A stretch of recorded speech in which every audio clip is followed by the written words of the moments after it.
G'day, guys. Yes, it's Wednesday, but yes, g'day, guys, and welcome to my late, very late round eight team review for how my team did in round eight. I won't take too much more of your time. Let's go.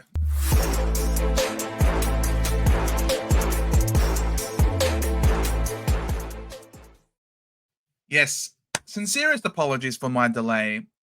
It has been a week from hell at work. A lot of work on my plate at the moment, and not even just at work, but also when I get home, even more work. So, it's I've been wrecked. I'm wrecked, and it's Wednesday, and the weekend can't come. But of course, it's Mother's Day. So, happy Mother's Day to all the mums out there. If you're not a mum, but you got a mum in your life, happy Mother's Day to her. Tell your mum I love her. So, 25-22 I scored on the weekend. Really happy with this. Wonderful. And that is even without having a Gorn captaincy. So look at this. Look at this. We've basically halved our rank. We went up 4,500 to be inside the top 4,500. So we're on the way up. The team value, 12.5 mil. Could be worse, could be better. But the team seems to be on the right trajectory, going up. And I'm not complaining whatsoever, because losing sucks and going down sucks as well. So thankfully, the boosts and the trades that we've used haven't necessarily all gone up in smoke. The team is coming together, let's just say. And here I thought 3 weeks ago season was over. Guys, it's not over. It's not over. We're still around. Obviously not doing, ranking wise as well as Big J, but hey, I don't think my team is too far off his, to be quite honest. So Whitfield won the 111, Cheezel 120, Clark 58, clear aberration. Same thing with Brayshaw 87. Gee, they got absolutely shellacked off the park. So no complaints. Zorka 95, thank God he is the biggest seagull in existence. Vice 49, willing to forgive him. And he's a rookie price player. And you're allowed to have a bad game. I'm not overly critical of my plays. I've picked them for a reason, and for the most part, the guys that I've got on the park in my team at the moment have not been letting me down. So, Bias, you're allowed one off week. I anticipate a strong bounce back against my Bombrays. Speaking of my Bombrays, Zach Reed. Honestly, against Collingwood last week, I was sitting with my good friend Lukey, Magic Gnome. You know who you are. We're sitting together, and we're both laughing our asses off every time Zach Reed gets it. And so it just coined on, like, you know who it is. Like, I don't even say Zach Reed anymore. I just say, you know who it is. You know who it is. It's Zach Reed in space with an intercept mark and a clean kick. You know who it is. And then last week at the game against the Kangaroos with Big J, we're sitting there and we go, you know who it is? It's Zach Reed, the primo. I know he's not really a primo, but my word, what a star he's been. He's been dead on our benches for so many years, but he's finally repaying the faith. Trainer, really happy I kept him. Yes, he's lost a little bit of K, a little bit of money, 1.3 thousand. He's lost just a tiny smidge, but I don't mind, because his break even now is 4 again. And if he scores a 62, he's going up another 25.5. So Luke Trainer might have had a little bit of a dip, but it's certain, all thanks to that 2. But don't you worry, that will adjust. So Trainer, happy with him. O'Connell came back. Just as Stone dropped, O'Connell came back. Crazy. I got my standard 40. If it wasn't from Stone, it came from O'Connell.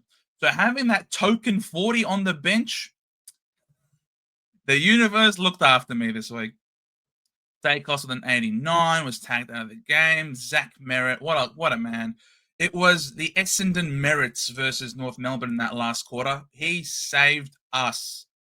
El Capitan, there's a reason why I picked you, my friend. There's a reason why I picked you, my man. It's because I love you from the bottom of my heart. I can't love you enough. You are one of the best things that's ever happened in my life, and I only wish you the greatest of happiness and success. If there's anyone in the AFL that deserves success, it's you, Zach Merritt. Oh, please, one day for him and no one else. Petrarca with a 129. Just rolling along, rolling. Shera back-to-back 80s. Do I really care? Nah, not really. He's done his job. He's hovering in the 500k. He's averaged 100 for me. And that's sort of what I picked him for. So no complaints there. Maxi Hall, 74, was looping. Had Campo on the field and saw Sada score a 44. And I thought, yeah, nah, I'm not taking that. So Hall comes on, 74. Well done, son. Again, just ticking along nicely. Break even is still at 14. You love to see it. Lindsay with a 56. You hope for more. Just give us a bit more, please. Make some more cash. Hustaway.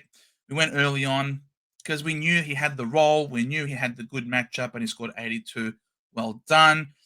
Tristan Sherry, we brought in for Flynn last week. And what a masterstroke that was, because Sherry ended up rising in cash more than Flynn did. And now Flynn's break-even's a bit higher, and Sherry, I took his 146 because you don't turn down a 146. Alas, it means I missed out on the 198. But still, 146, very good score. Looks to be at his dominating best. Gorn came in as obviously the loophole because we took Sherry. But yeah, Gorny, what a legend, what a star. He brings a smile to my face now. I can't believe I missed out on this guy for so long last year. I finally owned the old guy, the old fart. Rankin, 138. You love to see him. They just love to play against the Blues, don't they? Smith with a 111. McRae with a 160. Marriage with a 131. We're looping between Powell, Pepper, and Cleary. I saw 66. You know what? It's not bad. Will Cleary match that? Maybe he will, but we'll just take the 66. We won ourselves 3 points. Daniel with the 89. So, yeah, team's not looking too bad. Not too bad, if I don't mind saying myself. So, I don't know what I'm really going to do. I'm just sort of picking the value game. Just continue to play the value. We picked Petrarca for value at the time. It works well. I picked Sherry last week at the time for value. And I think it certainly presented because he went up $47,000 this week. So if you haven't got Tristan Sherry, which admittedly is, not a majority in the competition, but if you don't own him, I can still see there's 1,600 people trading him in this week. So these people are paying an extra $47,000 that I don't have to pay. So yes, I know that Flynn also went up in price as well. So really, all in all, you might be thinking, well, he went up 43,000. So really, it's only $4,000 difference. So I'm still really happy that I didn't have the Flynn low score. And now I don't have to worry about that spud over there. I've got the 3-headed monster now with the Rucks and happy to roll with them for the foreseeable future. If DeConning ends up becoming disinterested in the Blues because he's going to move elsewhere, or if Pitane comes into the side a lot more, I now have the luxury of trading him out for any Uber midfielder or defender or forward, whatever, any Uber player, whatever I want, because I've already got the top 2 rucks as it currently stands. So that's the benefit of doing that. Now, I'm thinking of trading Power Pepper because Powell Pepper's break even up to 69 and he's got the showdown. Now he could beat that and continue on his merry way, but he's made it to $400,000. And I basically say thank you very much for your service. And so who do I want to get? I really want to get someone. I do want to get another rookie off the field. That's what it all is. It's all about upgrading, getting rookies off the field and whatnot. And as I said, love playing the value game at the moment. So the value, I think, is in Chad Warner up against the Bombers without a ruck. Sorry, with old Oldstein. But Warner seems to have turned the corner and is on fire at the moment. The DPP is wonderful. I've now got 5, 6, 7 forwards now, which I think is really handy because they've got the DPP and it could end up looping. You never know with marriage. If the role changes, then all of a sudden all of his scoring goes as well. Doesn't appear to be at risk, but at the moment, really happy to have that extra forward with the DPP. And they're all giving quite decent scores at this point in time. So I'm going to do that. I still need to free up quite a bit of cash. Hustway is on the bubble. There's also someone else. There's two players on the bubble. There's Buslinger and Erasmus. So these are the two that are on the bubble. It really sucks. And I think the one that I'm going to trade out is going to be Stone. I think this guy's dead now that Fahey's back. And as soon as the suspended players came back, Stone was kicked out of the side, even though he played the best game of his career and he got immediately dropped for the others. So happy to flick Stone off and, you know, skipping Stone across the river somewhere. So, and then we'll just send one of these guys into the forward line. And then the question just simply becomes, do I want to get Erasmus or do I want to get Buslinger? Those are the two on the bubble this week, and they're the ones that I can afford. I'll go for Erasmus. He'll be here and presents some more swinging between these two lines.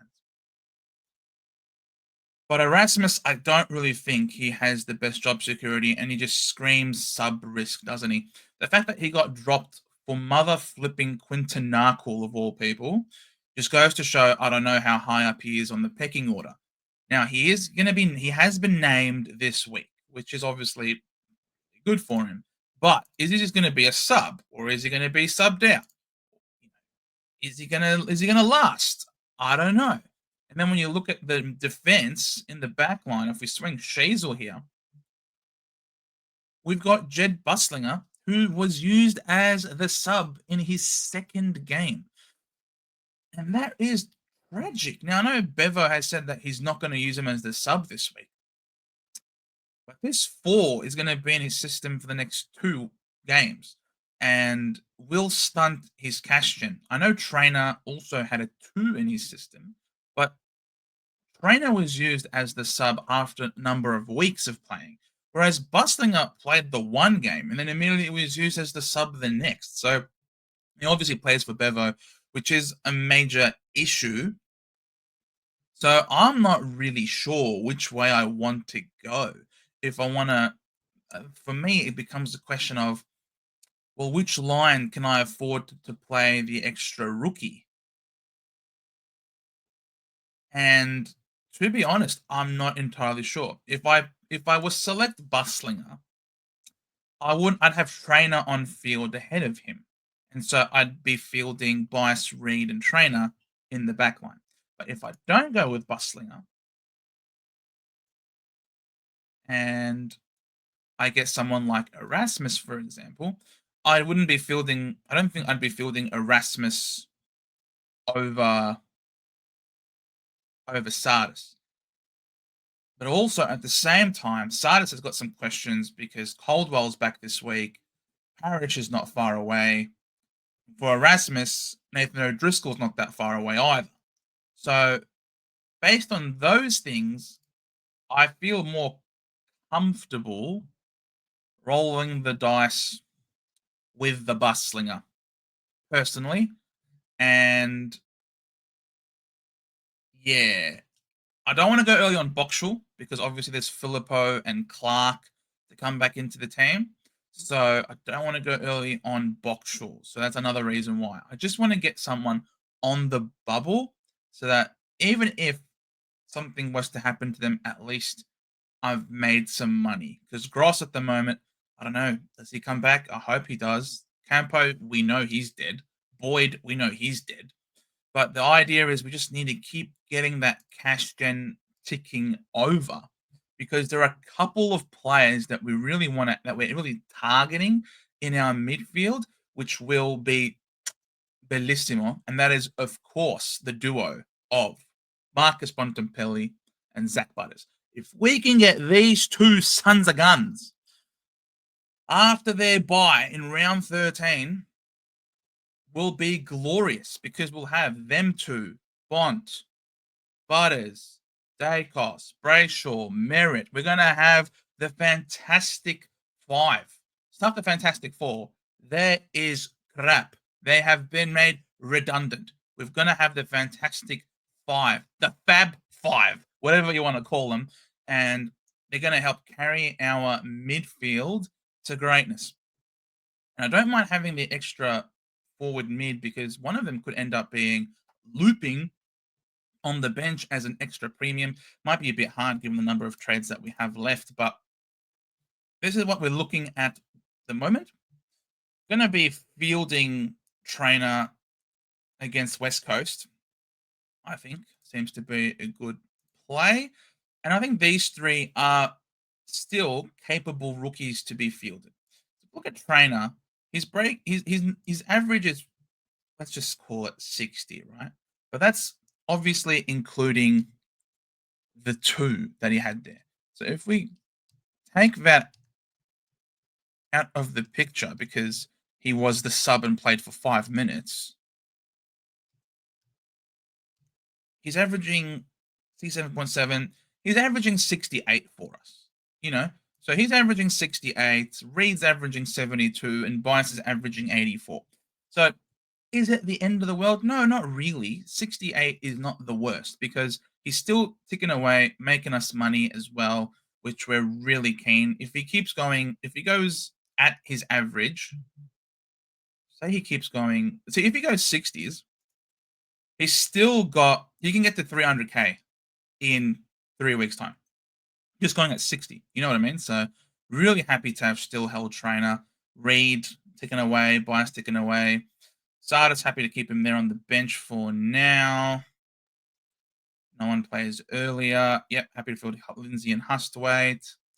And Gorn, Sherry, Petrarca, Rankin. Crazy that Petrarca is now our most expensive forward. You'll love to see it.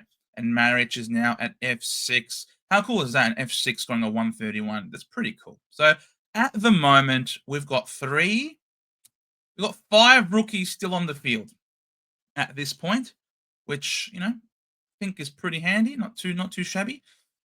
In terms of the VC and the C, I almost feel like chucking Warner as part of this thing, but I think Brayshaw against a significantly weakened Collingwood midfield should perform really well. And then I'm just going to keep rolling with the hot hand that is Maxi Gawn. Missed out on his captaincy last week. We'll get on him this week. He's up against Meek, neutral matchup. I think we'll just stick with the man who's on absolute fire in Maxi. He's certainly been a point of difference compared to everybody else, and he's now at 687,000 with a break even of 32. And almost 6,000 people are trading him in now. Almost 6,000 people are paying that top dollar for him. So you love to see it. And yeah, this is the team. Hope you enjoyed it. I don't want to take too much more of your time, considering how late it was now releasing this out. Again, I really apologize about my tardiness. You know, my life problems and headaches are not your life problem and headaches, and I do have a bit of an obligation towards you guys, so forgive me for that. And that is that. So thank you guys so much for watching. If you enjoyed what you had to hear or see here today, please like, subscribe if you're new, notification bell to not miss out on any of the videos and streams that are being pumped out on a regular basis, because we love doing the hard work for you guys so you don't have to. We love interacting with you. We love the community that has been built over a long period of time. Mondays, of course, is the review crew stream. Thursdays, the drive home. And if you are a member, you are part of our members crew, the coach's box, where we have a members team. We talk with you guys face to face. We have you on, sharing screens and things like that. It is, of course, a wonderful experience. So if you do want to become a member, it's never too late to join and have your voice be heard and interact with us in a more intimate fashion on Tuesday nights. And thank you guys so much for watching. I'll see you all on Thursday, which is tomorrow, for the drive home. Bye for now.